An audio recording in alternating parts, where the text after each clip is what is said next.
Hey, what's up guys? Welcome back to Ambitious Casual. My name is Rob. Today we're going over a couple things that I saw that interested me through Day of the Devs. If you don't know what Day of the Devs is, it's kind of like this showcase, really putting a spotlight on indie games. And to be quite honest, Day of the Devs, the whole thing, I really recommend that you go watch it if you haven't seen it. Summer Game Fest was awesome, but Day of the Devs kind of added this piece of just creativity that you see in artists that are kind of putting their all in their project because they're not owned by this major corporation that's kind of getting them to move along, get the game done, get it out because you got to make money. These are kind of people either taking their time or they really care and respect the process and they want to put out a great game. So one of the first games that popped out to me was this game called Toem, and it is a game that is made by Something We Made. That's the name of the developers. Awesome name.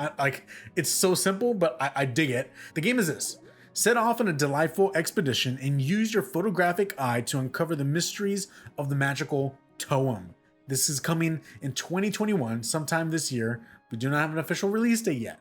A couple more things that they write on their website: follow a small figure through Scandinavian-inspired landscapes, encounter several characters and distinct architectural elements or environments, and take photos, listen to calm music, and travel by bus.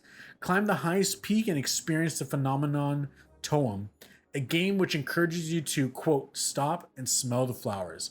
I love everything about the way the game looks. One, the fact that it is black and white. You very easily could have just been like, let's add some color, but to really believe in yourself and be like, you know, we're gonna let the game and the environment speak for itself is awesome.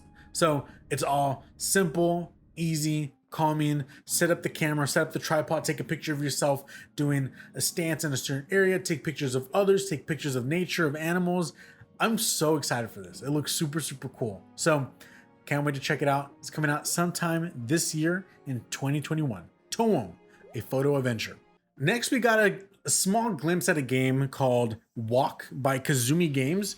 There's not really much. The only way that I'm able to actually find them is through their Twitter. So you have to go through at Kazumi Studios, and then you can find their Twitter there. It's a pinned tweet showcasing their game called Walk. What's interesting about this game is this. One, you can already go play a demo of it right now.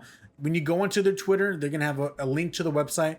It is underneath this thing that they call a horror PS1 demo disc.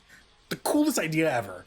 The game looks like legit a PS1 kind of like Silent Hills / Resident Evil horror game. They're making PS1 games now. It looks dope. You're playing this girl that's trying to escape from this horrible, horrific looking creature and trying to survive. That's it. There's not really much you can say because they're still working on it. It's a survival horror game, very indie, low poly. So one, go check out the demo. It's over there on their website. Really, really stoked about it. It looks cool, man. You don't really see much developers going back and making games from the old low poly era of PS1, Nintendo 64. Everyone wants to go before that. We want to see NES, SNES, but the low poly stuff, it's kind of like no matter how you kind of twist and turn it, it always looks kind of ugly, but that kind of fits with the horror aesthetic. Something about the fact that it looks not clean, it looks kind of odd, and it feels odd, really lends to the aesthetic, to just the ambiance of horror perfectly. So Walk, a game by Kazumi Games, in development right now. There's a demo up at their website. Go check it out. I highly recommend it. We have another game here by Silver Lining Studio. It is called Behind the Frame. When they were announcing the game, they were saying that those who have play tested this game have become very emotional. It's a very emotional game and it looks beautiful. And the way that they easily described it is it looks like a Miyazaki movie kind of brought to life in a video game. Combining escape rooms and narrative games, Behind the Frame presents a profoundly interactive storytelling of characters, emotions, and plot development.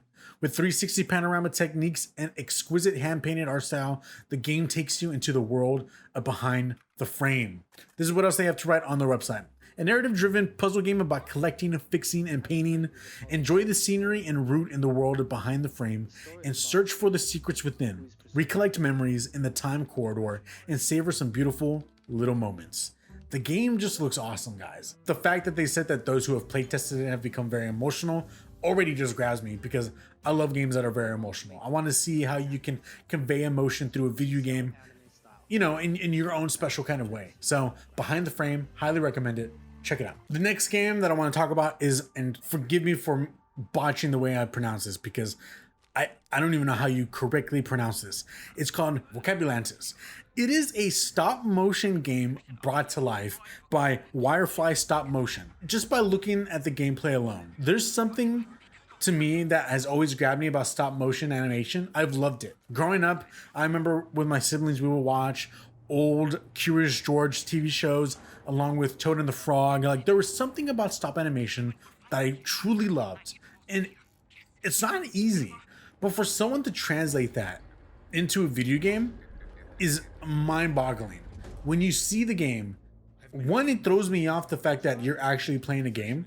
There's certain moments with this when I'm like, there's no way this is a game. There's no way someone kind of could have achieved this.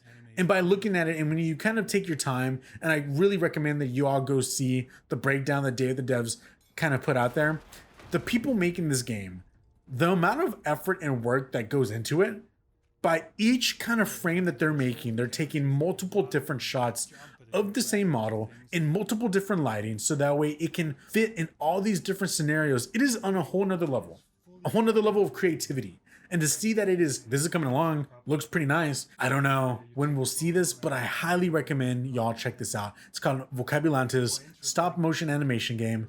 And as a matter of fact, let me tell you what the game is. Vokabulantis is a video game about the first time you held hands, where all you see is crafted by hands.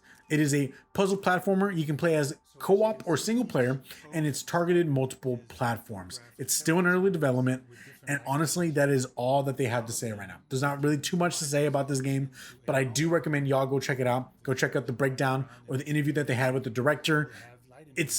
I love it. I love this, dude. You don't see this kind of stuff on the mainstream because you don't want to see that kind of risk being taken. I'm sure this takes forever.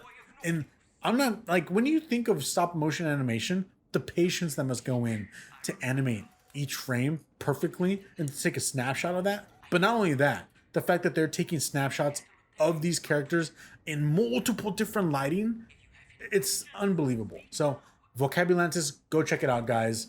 I'm very excited for this game. And lastly, the last game that stuck out to me on Day of the Devs was Moonglow Bay by Bunny Hug and Coach Sync. Moonglow Bay is a relaxing slice-of-life fishing RPG driven by an emotional story and diverse characters in a rich and dynamic world. You play as a rookie angler, working together with friends and family and neighbors to hone your fishing skills, nourish relationships, and restore a remote town's fractured community. The game is very like, picture a NES game, but turned into 3D. It's very polygonal. It kind of reminds you a little bit of Minecraft a bit, but there's more of a dimension to it. It looks beautiful. It looks relaxing. I love, me personally, fishing in video games. I don't know why. I just enjoy fishing. I like fishing in real life. And so seeing a game like this, it looks awesome. I'm very stoked for this game. It is coming in 2021. We do not have an official release date yet, but we do know that it is coming to Steam, Xbox, and the Epic Games Store. Well, guys, that's it. Those are my 5 picks of Day of the Devs. My name's Rob. Thanks for joining me here on the Ambitious Casual channel. Like the video, subscribe if you haven't subscribed. Comment down below on maybe some of the games that stood out to you. I want to know what your thoughts are. What did you think of Day of the Devs as a whole? And stay tuned for some more E3 coverage here on the Ambitious Casual channel. Till next time, peace out.